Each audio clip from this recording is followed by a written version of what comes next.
Welcome to Part 2 of Bio-Rad's Risk Calculator training. The Risk Calculator generates a risk assessment report. The videos in this series explain the different elements of that report. This video covers the concept of EQCE, expected number of QC events to detect an out-of-control condition. Let's return to our hypothetical lab from the previous video. Again, each vertical line represents patient testing. Additionally, QC testing occurs periodically. The test tubes represent the QC events. A green test tube indicates that the QCs were accepted. During the testing, an out-of-control condition occurs that affects all subsequent results. In this example, the first two QC events after the out-of-control condition failed to detect it, but the third QC event gave a QC rule rejection, denoted by the red test tube. In this case, the number of QC events to detection is 3. The number of QC events to detection depends on the QC rule, the number of QC examined, lab bias and imprecision, and the size of the out-of-control condition.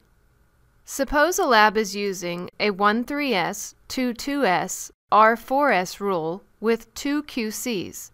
The lab's bias is 0, and the test method's CV is 1.4%. An out-of-control condition resulting in a 2.2% shift upward occurs. In this case, it can be determined that the expected number of QC events required to detect the out-of-control condition, EQCE, is 5. Let's graph this. The x-axis represents the magnitude of the out-of-control condition. Different magnitudes of out-of-control conditions will be associated with different EQCE results, so we need to look at a range of possible out-of-control conditions. The y-axis represents the EQCE from 0 to 120. For an out-of-control condition of 2.2%, the predicted EQCE is 5 QC events.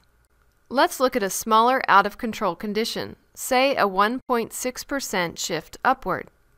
With a smaller out-of-control condition, we would expect that, on average, more QC events will be required to detect the out-of-control condition compared to the previous example. For a 1.6% shift upward, the predicted EQCE is 10.9. Now let's plot EQCE for this 1.6% shift. Let's take a look at a larger out-of-control condition, say an 8.7% shift downward.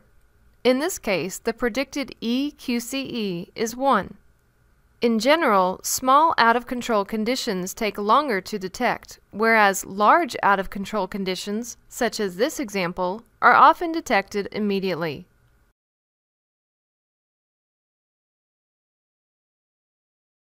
We can continue to compute and plot the EQCE over a range of possible out-of-control conditions, producing a curve. In this case, the curve shows the expected number of QC events to error detection over a range of out-of-control conditions for a lab test with 0 bias and a CV of 1.4%, using a 1-3S, 2-2S, R-4S QC rule with 2 QCs.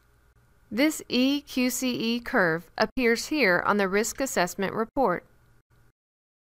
We hope you've found this tutorial helpful. Continue your training by viewing Part 3.